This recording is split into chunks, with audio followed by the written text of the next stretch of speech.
Nou, een nieuwe voorstelling. 2004 hadden we Rolling Home en nu 2012 de nieuwe voorstelling Ja met mij. Is er al lang trouwens? Ja, die denk ik. Nou, even, was net eens erop raad. Even het eerst, ja, dat ben ik er weer in. Is een nieuwe voorstelling. Even het eerst spelen Frederik en ik zo'n jaren met de gerren. Ja. Nou, en je hoort het net mogelijk, we dadelijk al een probleem. Hoe zou beginnen? Vind je het een beetje dreig? Zo'n van moest toch ik net beginnen. Maar waar begint nou zo toch? Ik kom meestal nog even net repeteren. Dus denken ze dat we net wies zijn. Denken die hek altijd spul niet. Hoi.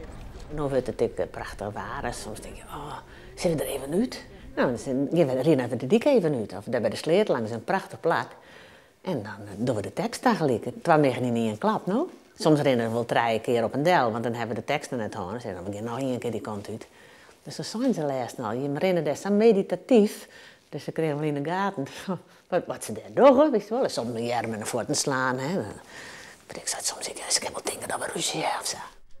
Thuis in Britsert stiet alles al 2 maanden lang in het teken van Ja maar mij. Het stuk dat ze heel in eigen beheer maatje. Dat gegeven, een acterend echtpaar dat de jaren een stuk maakt, vind je ook waarom in de voorstelling. Het is zo over de gewone dingen en zo krijg je als Rolling Home eigenlijk. Ik wil denken, eigenlijk dat de gewoonste dingen van het leven vind ik altijd binnen het bijzonderste en de rest zit eromheen. De borrel in Klaasje, dan wel het gevoel van ik wil dat nog een keer vervolg erop schreeuwen. Dat oren dat weer een grote bezieter van haar mem, al haar waarden en warmen die ze hier. En nu komt het meer op haar deel. Hoe stiert zij in dat keerpunt van bestaan met haar band, haar mem die er nou niet meer is en zo. En nou ja, hoe ga je met die wip-wap om? Want je bent zelf het scharnierpunt en zo. We hebben bepaalde dingen die binnen gebeurd en ik schreeuw het dan graag op. En ik denk, ja, hoe zit het leven wat in elkaar staat? Want ben ik wel wat aan het filosoferen en ik weet het ook net natuurlijk. Maar wel hoe de patronen is, hoe het zit met relaties en generaties. En dat het toch eigenlijk een soort cirkel is.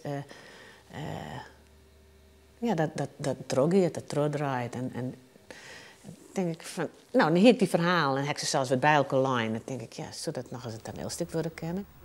Dat baarde dus. En zo speel je Klaasje en Frederik zo'n lange tijd weer te jaren. Maar nevens Frederik is en blijft het vooral Klaasje haar stik. Wij moesten gewoon voldwaan ten opzichte van Klaasje. Nou, dat ik ja zou hebben om hier in mij te doen en mij te denken. Maar ik wil de meest solidaire kerel wezen die er is, hier op heel Kromwal.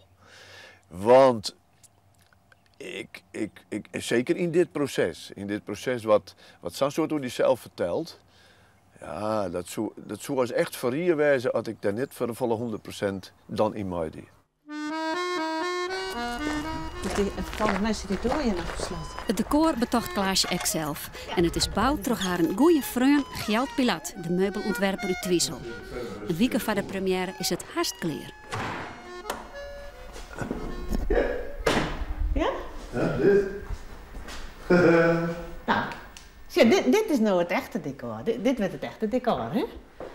En dan komt er nog een tafel voor. Het zijn eigenlijk objecten op zich, het kan al je draaien.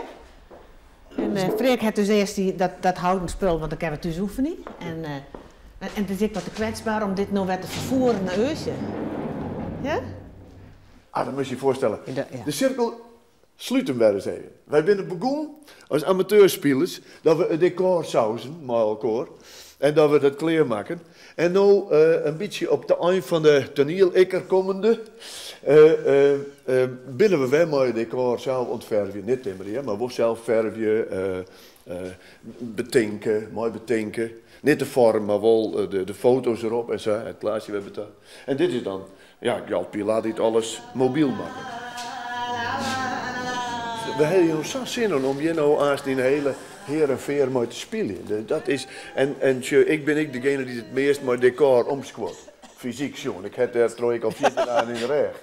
Maar ja, en ik ren je maar hier te krukken op de reg soms om. Ja, door lagers, maar dan moest het maar hè. En maar ik wist wat het is.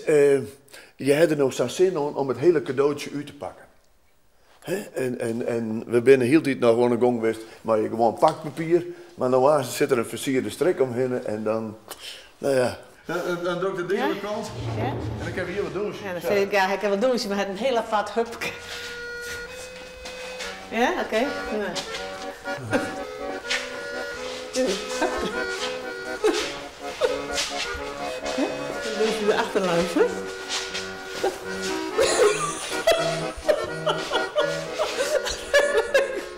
Dat is zo weer achterlangs, toch? En dan heeft ze me zelf weg. Ja, dat moet ik dus delen. En dat is de tafel. Want ik denk dat het mooiste is dat die kant het meest... Ja, maar mij gaat op 6 april in première in Snits. En die Snitser voorstellings binnen uitverkocht. Maar vanaf 25 april is Ja, maar mij te zien in Beers.